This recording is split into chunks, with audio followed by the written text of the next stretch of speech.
I do something like that?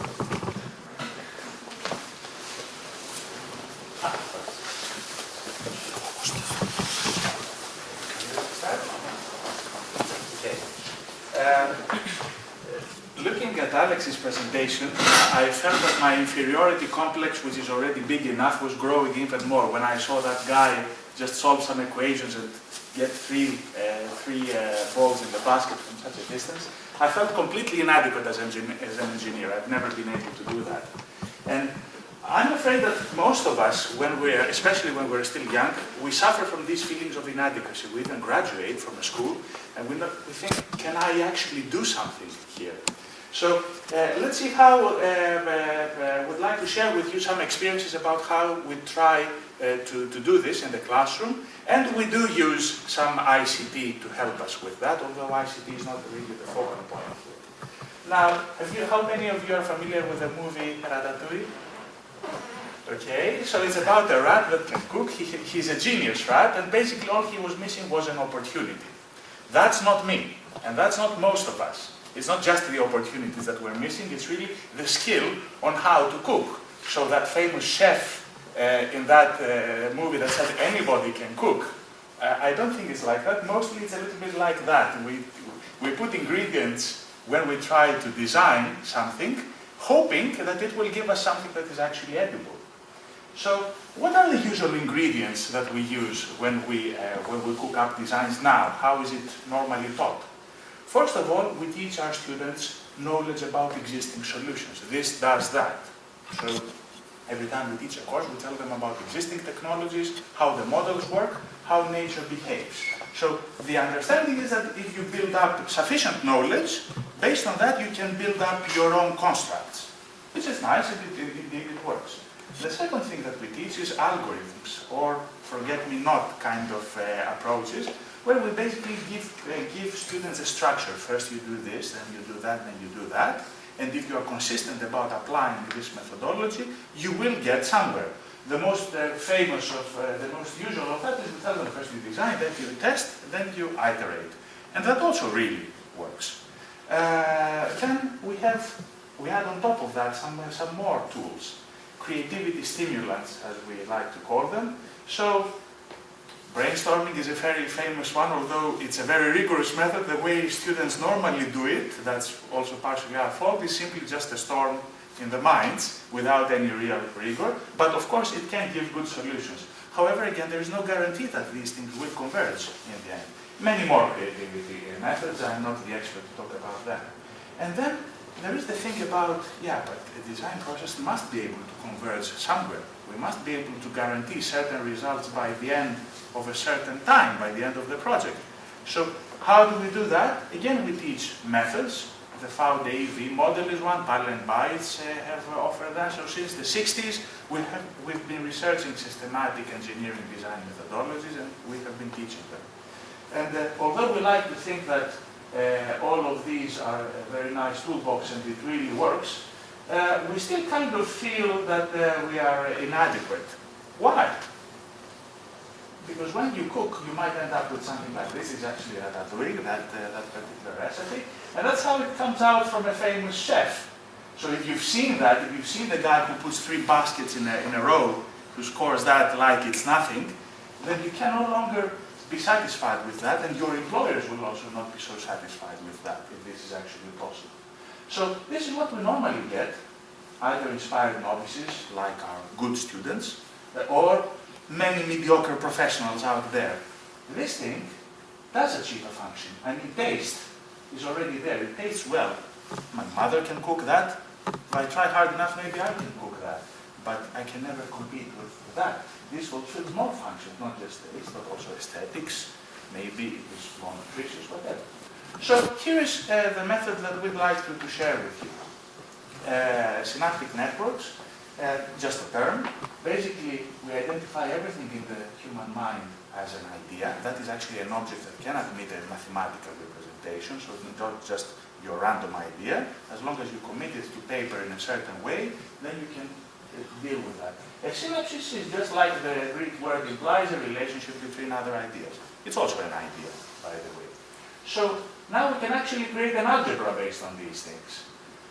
basically, the idea is that we communicate topology. So if we want to design this, we basically need to describe the topology. There are keys that are connected to this, to that, there is a TCD, etc. And because it's just topology and no shape information, we don't need CAD to communicate that. And we don't need any fancy, complicated platforms. That means that we can maintain the abstraction throughout the design, which is supposed to give us flexibility. So we can manipulate. So let us illustrate a little bit. We need two volunteers, one lady and one gentleman. Who is it going to be? Yeah.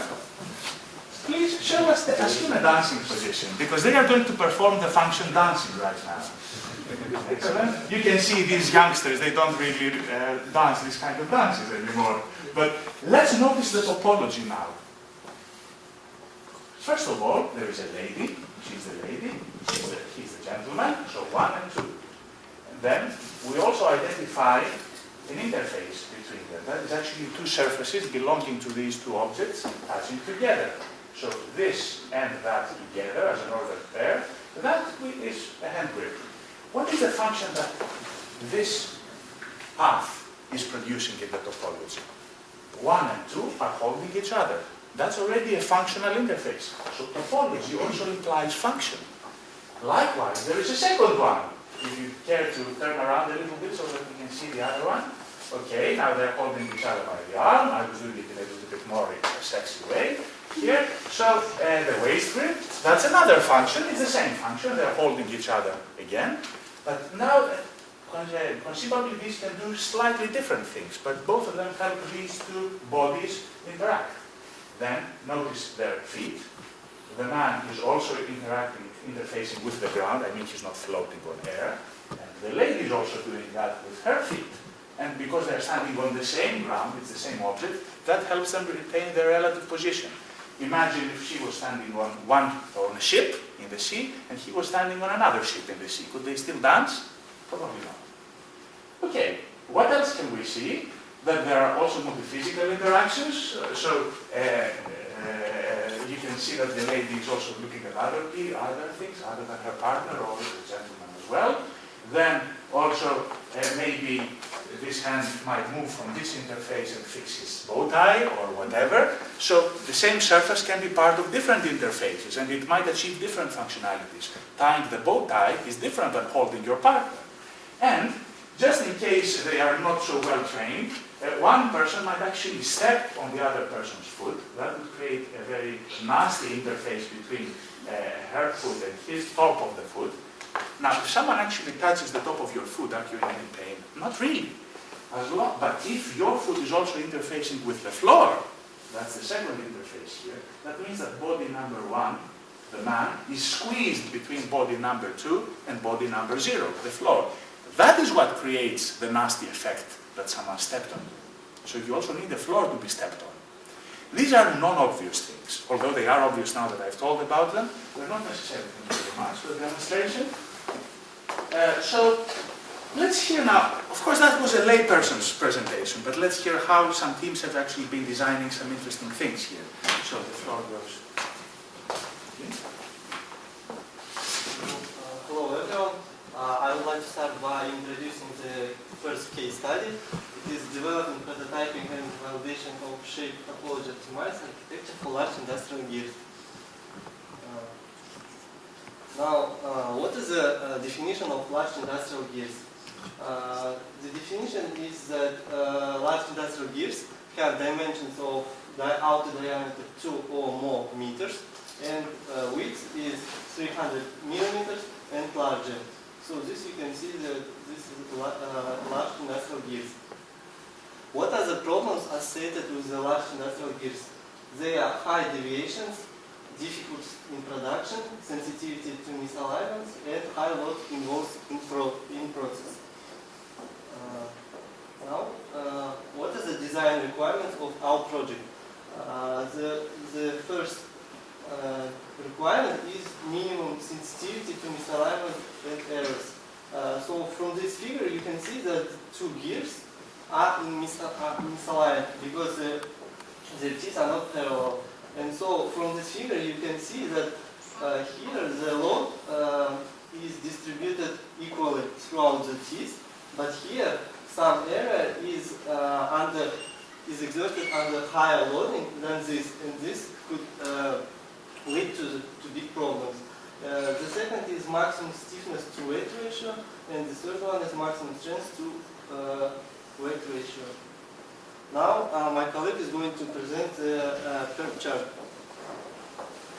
Hello everyone.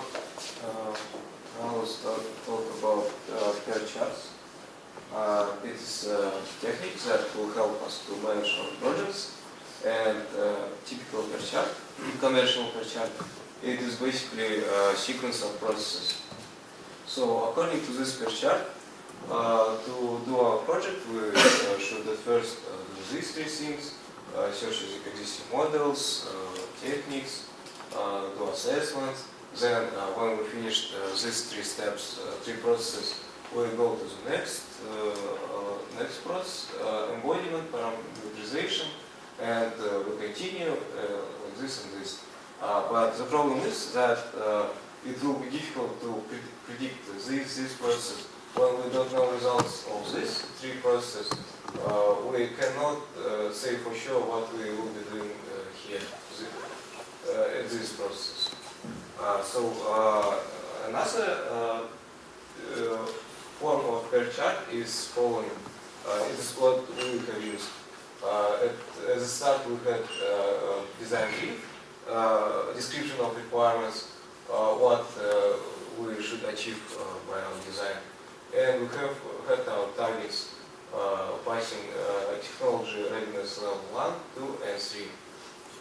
And then we continue. We go to the next step, look at design brief, and knowing design description, we look at dates, sources related to the misalignments, state of art conception, we look at this stuff, and then we can go next. We know that we want to achieve TRL2, and to do this, we have to perform simulations, and look at what we need to finish this. So we need this, compute, to build the model and do fingerprint analysis, do simulation on this model. And we need to know misalignment, size of misalignments. Now, to do this, to know this, we need this. Embodiment, parameterization, and to do this we need all these things. This already we had, and this we just found that we need these things. What else? And we go like the same way. Look at each process, each input, output, and check what we need to achieve the results. The same way, we need for this, search for existing solution to find some data, and also we need this, and sometimes we don't get results as we want. So, for example, we want to find size of deviations. We try to do it by from design description. We couldn't do it, so we try to find another way, do another search. But what eventually helps is testing level assessment of misalignments. And we can continue for each point. We can choose appropriate process, and then we can determine connection between each other, how they are related. And after that, we can go next to TRL3 from this to this and this, using this and making connection between each other. Using this technique, form of curve chart, we don't need to predict everything. We just try and look how it happens, and according to the results, we choose what to do next.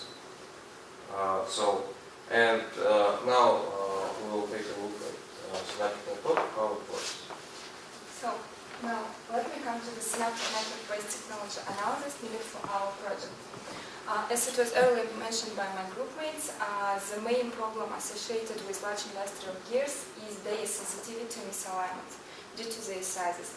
So, so to find the solution for this problem, first of all, we need to draw the synaptic network needed for our project. Now, I want to draw your attention to this schematic representation of two gears in mesh, and this is the representation of teeth of each gear. In this case, one gear is already misaligned. So, drawing the synaptic network for this, it can be seen that in case of misalignment, the contact area between the teeth is lost, and all stress is concentrated on the edge of the tooth of one gear. So since this is the main consequence of the misalignment, so we need to think maybe it would make sense to increase the number of contact areas between teeth. Then the alternative one topology is developed based on the synaptic network. So if to increase the number of contact areas between teeth, it would lead us to the multi-pass contact topology solution. This is roughly how our topology would look like.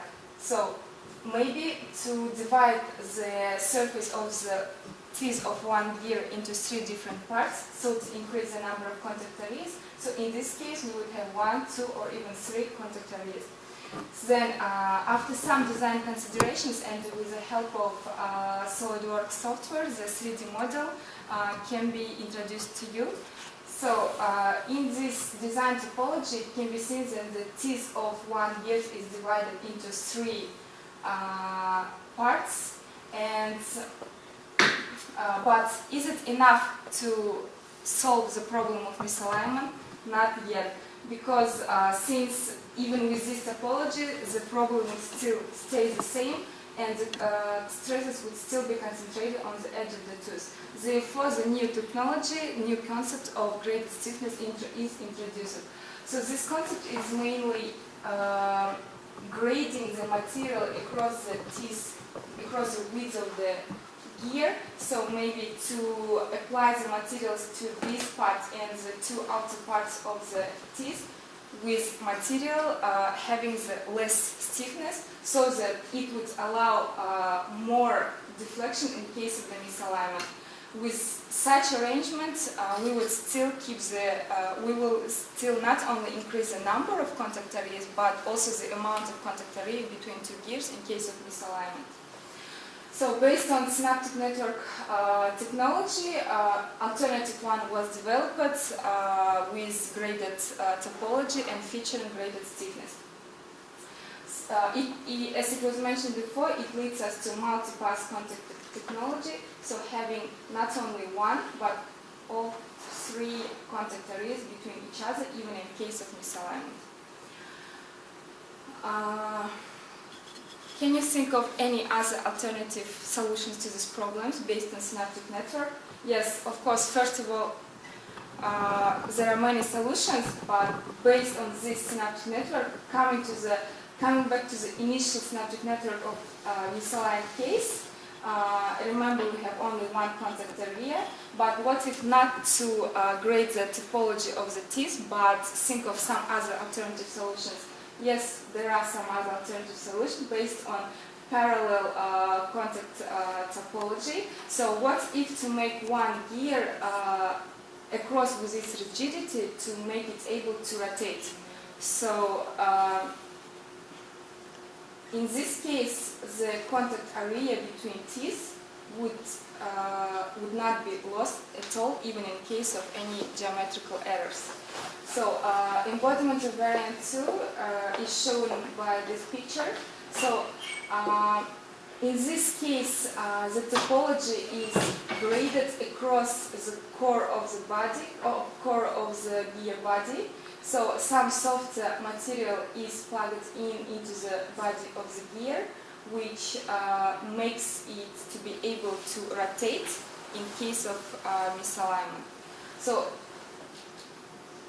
it can be concluded that based on synaptic network technology analysis, 2 alternative solutions to the problem of misaligned gears are introduced.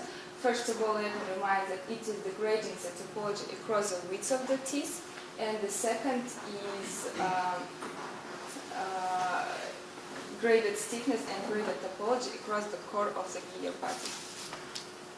So these are the two solutions so far developed by us on the basis of our project, and they are all based on the synaptic network technology analysis introduced by Professor Spitas. So one brief comment from me is, notice that the innovation started from the topology before envisioning a certain geometry. And then the question is, how do I embody a certain topology as a geometry? That means that you can play around with many more variants, even combine these solutions, etc.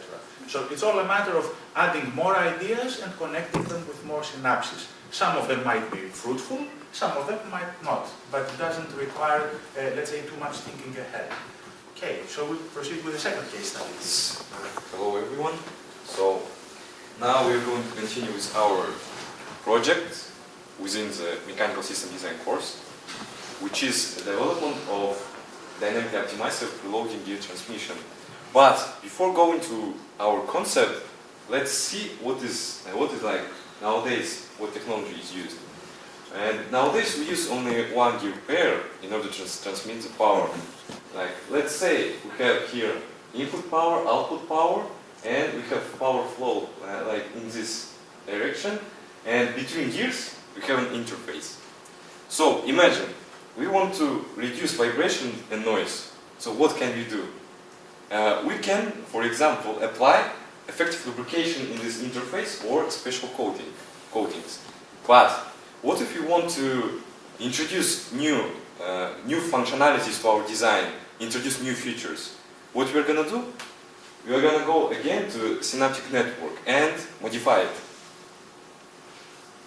So right now we have new ideas introduced in our synaptic network, which will be again second gear pair. So introducing second gear pair will allow us to have split power transmission parallel. And here you can see the basic sketch that was created with this synaptic network. But the most important thing, one of the most important things in our design, is to lock in the torque within this stage. And my colleagues will continue to explain what is our concept. So we went through design concept. The main things were power split transmission, which practically means two pairs of gears, and the real-time spherical preloading mechanism. So why this is even a problem? Because current solution of one gear pair can only be optimized for one specific load, constant load, which is not the case in automotive industry. Also, a current solution for preloading mechanism can only provide constant locked-in torque, and since we have dynamic load, we need dynamic locked-in torque in order to compensate it. So why do we even care about it? Because we want gears to have minimum vibrations and the system to have minimum volume per power transmitted. And also, as you might notice, all the gears in the slides are helical gears. Helical gears differ from spur gears. It is that if you transmit torque to the helical gear, it will create axial force. So we can use it in an opposite way. If we apply axial force on a helical gear, we can transform it into a torque and then into a locked-in torque.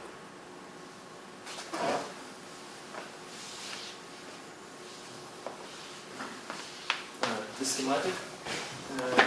schematic were introduced in the beginning of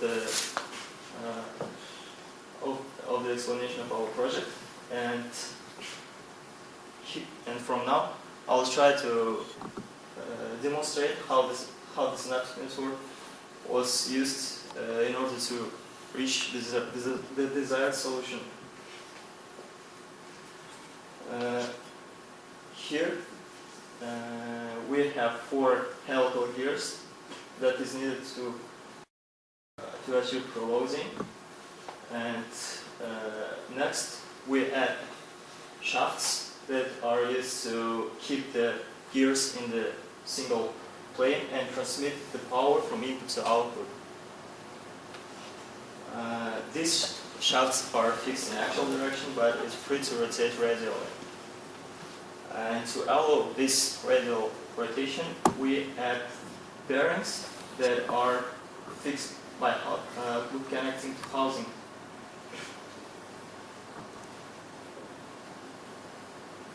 Here is the overall system now, overall synaptic system now. But what is needed here is the actuating mechanism that was mentioned before by my colleagues in order to achieve preloading. As we mentioned, we use helical gears in order to obtain locked-in torque due to its specific geometry of helical gears. We can put the actuator on the shaft. However, a better way to use the actuator would be to connect it to housing rather than to shaft, because shafts will be rotating, and to keep the actuator fixed, we better connect it to housing. Here we can see the schematic of our system with an actuator. However, after deactivating the actuator, we have gears to return to its initial position. Due to the simulations we performed, we came to the conclusion that the internal forces of the gears are not enough to force it to return to its initial positions. Therefore, we need an antagonistic force opposite to the thread force applied by the actuator. The most simple mechanism that can lead us to the solution is a simple spring. The spring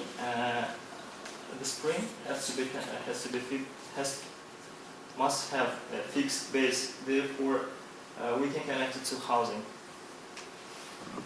However, due to there is a risk that the friction will lead to the wear of our spring, the friction between gear and spring. Therefore, the better way is to make the spring rotate, and therefore we can connect it to the internal part of the bearing, which is also rotating, and simultaneously connect it to housing, which is fixed. And here you can see the overall schematic of the system and the solution we came to. So the point, just as a final comment, what I think is a take-home message from the second case study is that they did not have to have a clear vision of what their system actually looks like in the end. They never had to think that they need an actuator. All they had is a working principle. They needed a locked-in torque. But after that, they said, okay, how can we impose that torque? Let's put an actuator there. Okay. And they came up with at least two alternatives based on the synaptic network. Again, that doesn't require creativity. Just try to connect things together. They said, what if, what if? And because of power considerations, how do we get the power to the actuator? They decided it's better if the actuator is mounted on the housing. Then they thought, okay, but we need one extra functionality now, on the fly, on demand. We need an antagonistic force. Let's put a spring. So we connected like we did with the actuator last time, so we connected to the housing. We could, but we need to add bearings and anti-slip surfaces so that we don't have this wear and tear. But what if we actually mount this on the shaft? The same choice that we chose not to do for the actuator, it's still available to us now. So they came up with all the possible ideas by means of the synaptic network, and then it was up to them to judge which is the better alternative. So it is this aimless, not aimless, I mean the aim is always meeting the requirements, the original requirements, but it is this freedom that is the most important thing in this methodology.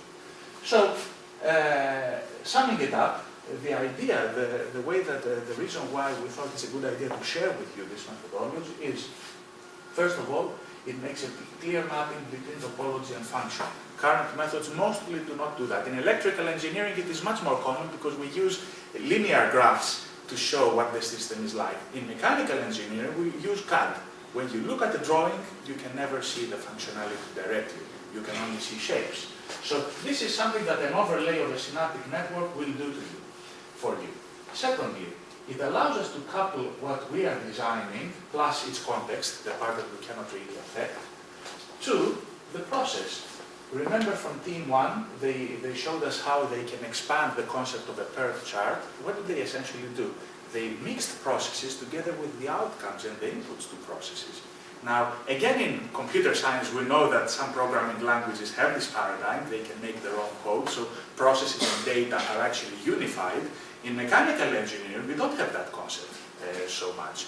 In this case, however, we can benefit from this crosstalk, and in fact, a functional quality management process includes the system definition together with the process definition. That is what they showed us in the scaffolding of the design process.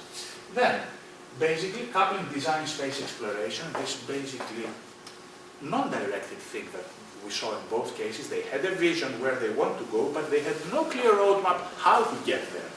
That's why it's design. If you know how to get there, it's not really design anymore. You just apply your own solution. So you can explore the design space, plus generate computational models on the fly. So you can go from a synaptic network to a CAD model in an apparent way. And of course, from the CAD model, we already know how to go to a simulation. So that is not new.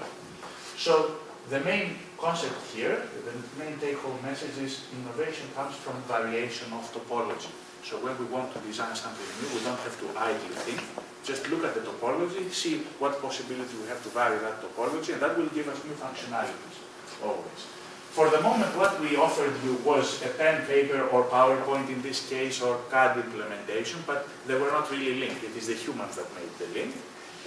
Research is underway to actually create more automated tools. Some of our students are working on that, one PhD candidate, etc. Hopefully, after 10 years, we have something that is usable.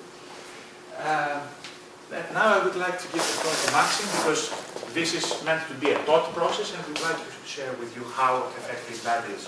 Hello everyone, my name is Maxim, and I'm an assigned TA for the course. The course is called Mechanical Systems Design. It was introduced a year ago within the within the bachelor program for mechanical engineers.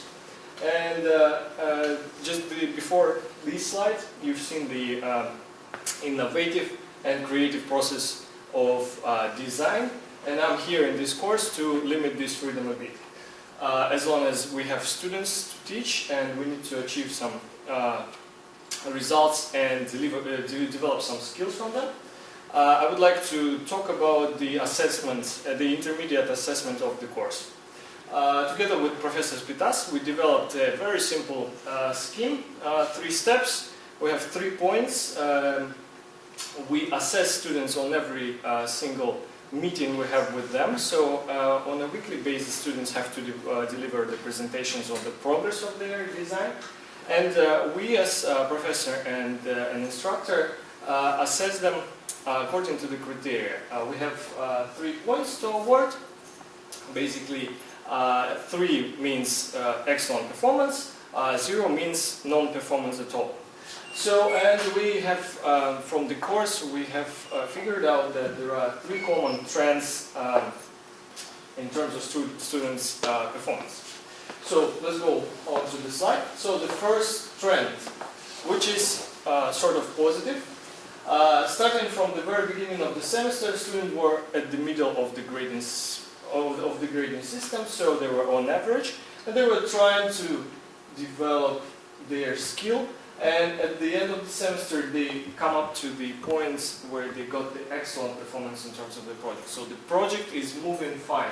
And this is a very common situation because designing is a very fluctuating process, and you cannot really expect to have good results all the time. So sometimes you go and deviate into different stories, you develop different concepts, and you try and fail.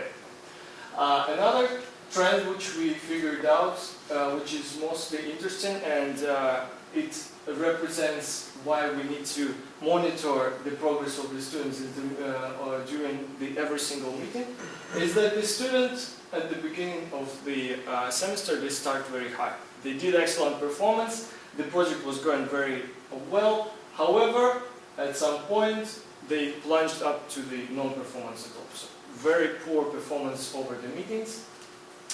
And at that point, this is the point when the instructor have to intervene in terms of the teaching and learning process. You have to have a serious talk with the students, probably cheer them up, lift their motivation, and get them back on track so that they can perform until the end of the course. And that's the situation when we see the gradual increase in terms of performance and a very stable performance at the end.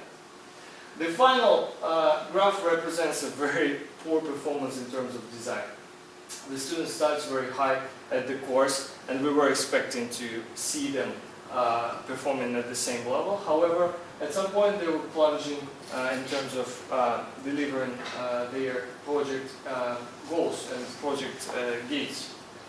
And as long as we were trying to facilitate their process in terms of designing, we couldn't really achieve the same result as on the second graph. And you see that only at the middle of the semester we managed to achieve an increase in performance. However, it's very dangerous to just keep this kind of trends in terms of teaching and learning. So just to sum up my presentation and my slide, you need to carefully monitor the progress of your students over the whole semester, and if you suspect any fails, it's better to figure them out at the beginning, not until the end. Okay, thank you very much. And one comment from my side, it is here. It's true that the student motivation is just like teacher motivation, is very volatile always. Usually it goes hand in hand with results. Good results will do wonders to lift motivation, just like poor results are not necessarily the result of poor motivation or effort. Simply, students hit a learning roadblock, and that's supposed to happen in a course. So actually, we use these measurements, these weekly measurements and these assessments to see when does it make sense to intervene. If you intervene at this point, students will not take you seriously because they say everything is fine. Why is this guy coming and giving me more work to do? That's not appreciated.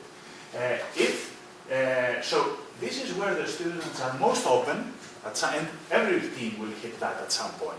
That's what, yeah? I just have a naive question. What happened to the first group in the last week?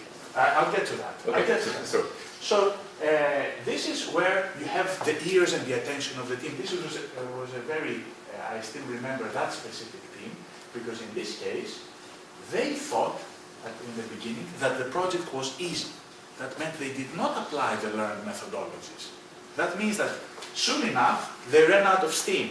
What they knew before the course wasn't enough to carry them through the innovation process, and they started getting criticism that, look, this is nothing, this is not working, and it was a very big conflict at that point, which had to be managed.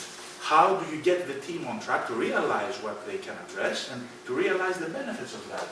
Thankfully it worked. It doesn't always work. Thankfully it worked. It took some time because they had to build up the skills. We had to work with them very closely. And at some point they could get the results, and at this point also their motivation came back. But all of this was just working with skills. Probably that was the case here. What is the story here? I don't remember what the particular team is, otherwise I could really give you the insights. But I can say for sure that we don't know if this is going to be an upward trend. Unfortunately, this is rather late in the learning process. Also here is not some magical loss of motivation. Why? Simply these guys hit a problem that they could not tackle. They met with a deficit in skills, and it is a matter of, do we do our job correctly to help them get back on board? Can we communicate the right skills in time? Can we also motivate them to make the effort to get there? Or is it a lost cause? You never know. You have to handle the crisis. All we say here is that it pays off to have this kind of public meetings. By the way, these are public, that means all the teams are together when we grill every one of them. And that is, I think, very good inspiration, and also they learn from each other because each team does a separate project on different technologies. The other thing is that we let the process be highly dynamic. It means that no team is at the same stage in development at the same time. However, we do apply stage gates like in the industry, which means that we scaffold again the innovation process in the sense that they must meet the goal. We don't tell them how to get there or what they have to do to get there, but they know that they have to get there. So, enough of the theory. I would like to work with you now and engage you in a small innovation workshop. Can we please pass around the materials?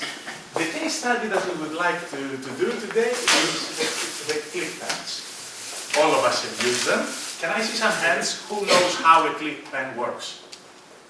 The inside. Okay, one person. So now is your opportunity. Feel free to take them apart. They are dirt cheap. So you can disassemble them. You can do anything you like. There is a particular design question here. You will notice we call them click pens because they do click, click, click every time you use them.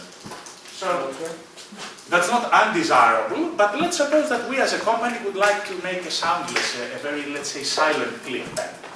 So can we eliminate the click sound? Let's do, we have sound here, right? How do we play this? We cannot really play. It used to play in my computer. Can we get to the internet and show that presentation? Because you shouldn't invent the wheel. Let's hear about the technology that makes it work before we actually embark on the design process.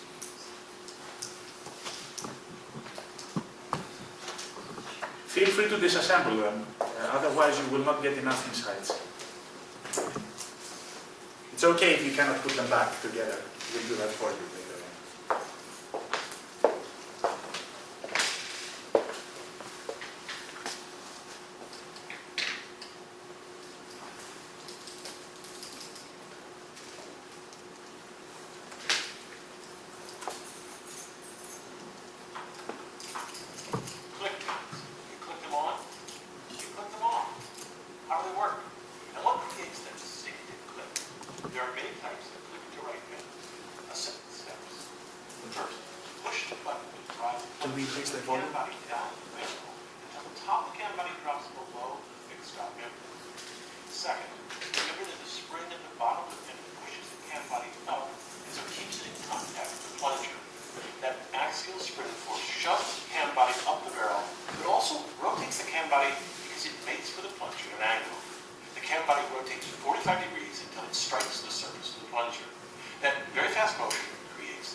Now you know where the sound comes from.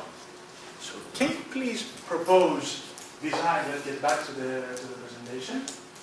Can you please propose design solutions that will eliminate this noise? I would like to split into two groups.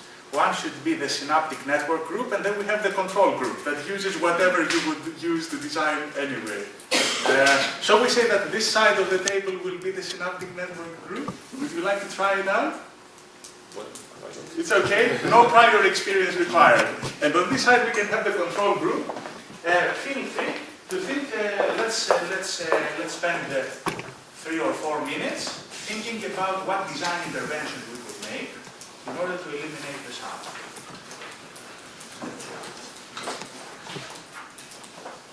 If you need to write, please write. We will not collect these papers, but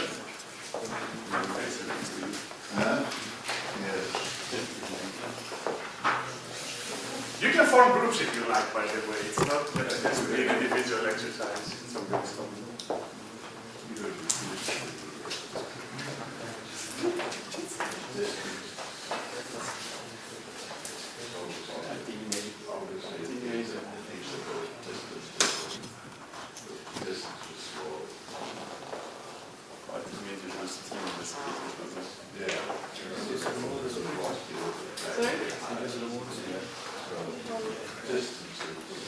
It won't push it back.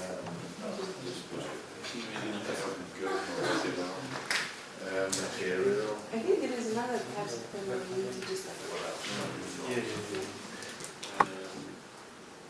exactly just make it right.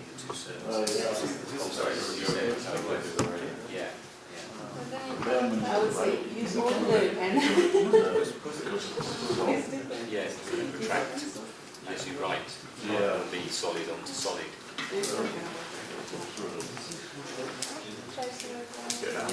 I think there is a that one should use that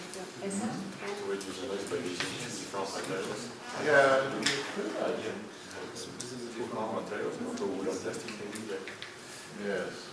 so you remove the screen.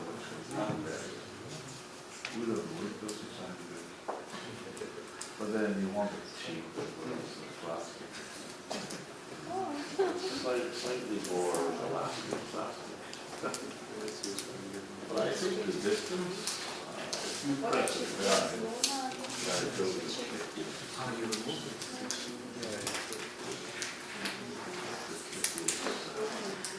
Sound. Anything else? You could have it all.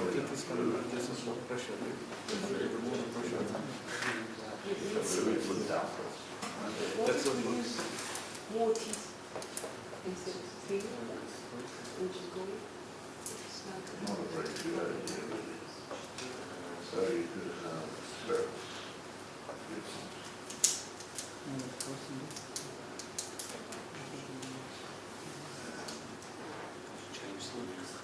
Change mechanism between the two surfaces. Yeah, use it. No, I was thinking of it. Whereas you have using Breaks of membrane is not even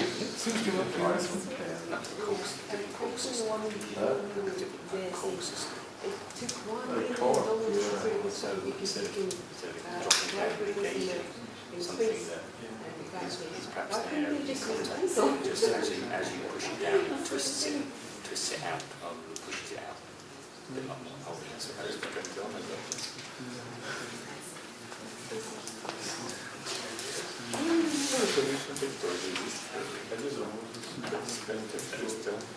yeah, rather than the click and What's that? So, well, using the idea of what? Without using a force kind of cog mechanism to push it out, rather than it worked because it came to that point where it's More gradual. yeah, like a valve. But still it's But then that gets no, because it's working. that's a twist. It's not that point. Yeah. So you need How to do like you gauge? shall we wrap it up in 1 minute or do you need more time? 1 minute. Some sort of rotation. Yeah. Just need to register some patterns and then you. That's the way to go. Yeah, why do we need to look at that? We're used to these ones. it works. But they're labeled for ceiling. The team in the back, are you ready with your ideas? Okay, let's move on and let's start sharing. In typical engineering fashion, counterclockwise is the way to go. So let's start. So my solution here is like remove the spring Because that's creating the force, Uh-huh. and you just need to press it and it goes back, locks it, Uh-huh. press it back and goes back. Okay. In other words, we would say that we intervened, okay, it's not part of that, but we intervened in this part because all of this makes the functionality happen. So we basically, your intervention, very nice, and it has to do with that. I wonder about the functionality, if it will survive this removal, but still, there is a way to do it. Other ideas? Use different pen. So, in synaptic network terms, means get rid of this network and make something else that doesn't create a sound. It's valid. It's valid. The team in the back, would you like to share? Yes. We draw synaptic network and we identified the surface, the contacting surface at that, and that noise is happening at this surface. So we decided to make a smoother lines that directs these teeth. So we think that this will eliminate the noise. So basically you focused on specific surfaces and you said if you play with the geometry of the specific surfaces in the network, then the whole function of the generating sound. We identified two parts. It's the thing that directs the teeth and the thing that has teeth. And also we identified the cause of noise, its interface between them. Exactly. So that would be here and here, if I remember from the presentation that we saw, basically. So what you say is change the shape or otherwise the properties of these two surfaces. Is that correct? Make it rounded, maybe. Make this rounded. Yes. Like this. Okay. Now, that is a solution that can certainly be investigated, simulated, and you can see. Excellent. Well, we also thought of the surfaces, the material, but we were more concerned about the material rather than the shape. Then we thought of some sort of dampener, maybe enclose the thing in some sort of fluid, which may... The dampener would be localized, or you are talking about the whole body? Localized. So you could have some sort of fluid or maybe surface treatment, which harks back to what our colleague said. Alan thought of some maybe keep it in a continuous rotation movement, but we weren't sure how it would actually finally engage. And then maybe the noise comes because of the distances. If it's a shorter distance, smaller velocity, less noise. Less time to accelerate, less distance to accelerate, less impact. Yeah. So insulating the system so that there is no noise anymore, which can...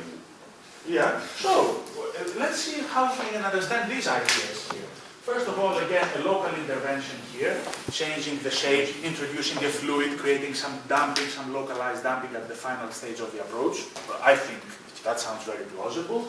Also, one could say, yeah, even changing the material itself here to something that will dampen. Maybe the sound does get created, but it gets dampened before it reaches, because really, to hear the sound, the body, the outside, must, let's say, must vibrate somehow to make the air around it vibrate. So you have to go from this local source to this, to number 1 and number 3 anyway, otherwise you won't hear the sound. So you can intervene with the material locally or globally, and that might give you a solution. And the rotating part, I could not visualize it either, but probably it is something that would need to be worked out. Any other thought? Okay, let's see possibilities that we actually missed in this case. All of them valid ideas. Some more valid ideas would be, let's say, introduce something else in this network. Put an earplug between the person who's listening to that and the pen. Now, you won't hear a thing. Problem eliminated. Now, I know what you're thinking. You're engineers, right? You're laughing. If back in Delft, in my previous faculty, that would have been considered a very serious solution, industrial design. But in an engineering faculty here, and we're more hardcore, it makes sense that we don't consider that. Still, it is a possibility. I wanted you to disregard it. But let's get to more serious engineering possibilities. We could potentially intervene with these two surfaces. Now, sound doesn't get generated here, but of course it might change the speed of approach. And And if you do change the speed of approach, then you would change the whole impact phenomenon. And many more possibilities. What is the message? The message is that if you make the synaptic network, if you portray your topology, then every possible idea and synapses between ideas, every one of the objects that you see here, can be, because they all contribute to the same function of generating the sound, it can be a point of intervention. It doesn't mean it has to be, but now you are fully aware, if you do bother to make the synaptic network, you have all the area of possibilities in front of you, and all you have to do is judge, which is much better than grinding your mind about coming up with these possibilities. So this is the way that we basically, maybe that gave you an idea of how we approach our students and how we try to teach them to innovate, by basically telling them that, first of all, they should map topology to functionality, and that they must be clear what topologies create what functionalities, because when we design, we want to achieve a functionality. In the end, the topology is up for grabs, we can do whatever we want, but we know what we're getting at. So one is to connect these two things and make a mapping between them. Secondly, allow a systematic design exploration, no need to be creative, no need to feel guilty if you are not creative enough, no need to feel guilty if you don't have enough experience. You are a student, of course you don't have enough experience. Maybe you'll never have enough experience in your life. But still, you are able to explore the design space thoroughly. While, and that's important, while remaining compatible with natural human creative flow. We are humans. Sometimes an idea strikes us 5 days after we made the design. Our design process should be flexible enough to accommodate the new idea, because probably it's a worthwhile idea. That's why we avoid palette bites and all those rigorous methods that say step by step you have to do this, that, because they do not allow for this random creativity that hits you while you are taking a shower. In this case, anytime you identify a new idea, all you have to do is go back to your synaptic network. You don't have to create a new geometry, just add a new line and a new dot over there, and that's all it takes. So our basic message is that you don't have to be innovative with all the baggage that this term goes together in order to actually innovate. That's why we'd like to share it with you. It is a multi-physics, let's say, process. We use it for mechanical engineering and for mechanics-based engineering in my course. Maybe another colleague might be inspired to use that for electrical engineering or chemical. Ideas are ideas, they don't have to be materials. We even taught that in the the Master of Engineering Management last time to teach systems engineering, and I saw a kind of a mixed response there. I wouldn't be too optimistic, but it is something that you can even talk about psychological synaptic networks. As long as there are causalities in there, you can talk about it. Now, that's what I claim. It's up to you, of course, to decide for yourselves if you like to use that. In any case, feel free to contact me for more information. And I wish you all happy cooking with whatever it is that you're designing. Thank you, guys. Any questions for me or the teams? It's, I mean, I appreciate what you're saying to some extent, but sometimes I got the impression that there was a problem and it became a very finite, enclosed type of problem. And then you came up with a solution, but you caused a problem outside that finite, enclosed problem. Now, the lady was talking about a soft substance at the bearings. And therefore the movement... Case study number 1. Possibly. Yeah. And obviously then the bearings could merge together or marry together very well, because you would get this movement from the soft. However, because it's a soft substance and the whole purpose is to actually transmit rotation and torque, what happens because it's a soft substance to the torque part of it? Now that was, to me, was outside your problem and wasn't being thought about, whereas, so how do you audit that? Except by human watching. I agree with you. The audit, this method is only about generating ideas. The audit is still up to the human mind. Otherwise, we would delegate it to the computers and we would be out of a job. Thankfully, that part of the work is still something that the human can do. Also, thank you for the keen insight. I'm sad to say, this solution, in the way that you have materialized it right now, doesn't work. Ilyas, you know that you tried to simulate that, and it didn't work. So, very good insights. Why? Because it deforms in more ways than what you require. You basically want here to achieve a rotation along this axis, so that they can align themselves, but at the same time there is this main rotation, that's where the main work is actually, and you lose that as well. That's why this particular embodiment of this network, one network can have many embodiments, this particular one doesn't work. Here, this is not physical connections, these are basically, or rather these are not directly visible how it looks. If you can have one path, maybe one part of the material, to transmit, to have enough stiffness to transmit the main torque in a good way with very low deformation. Maybe spokes or something. And create, exactly, spokes.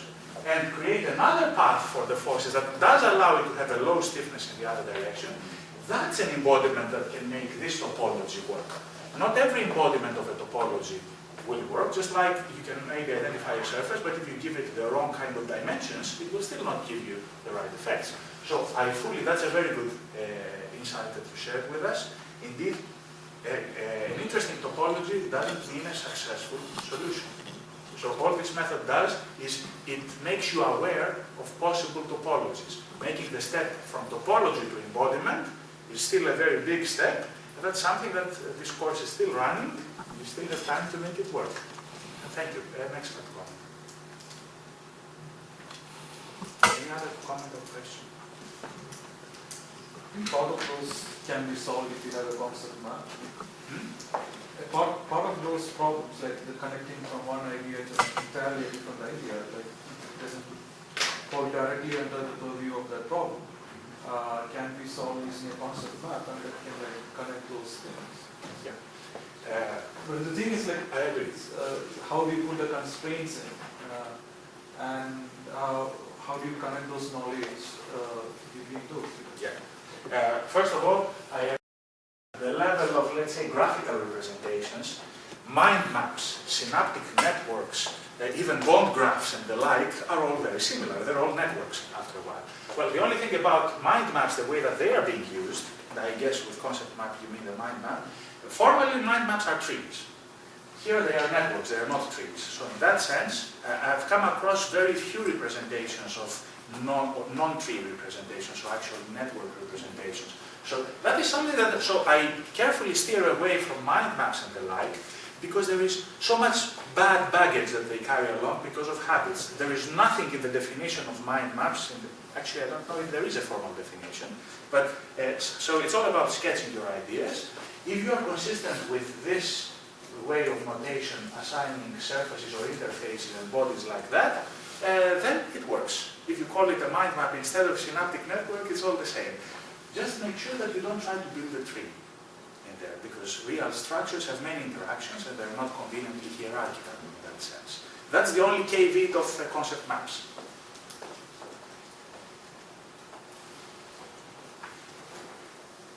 If there is no other question or comment, thank you very much.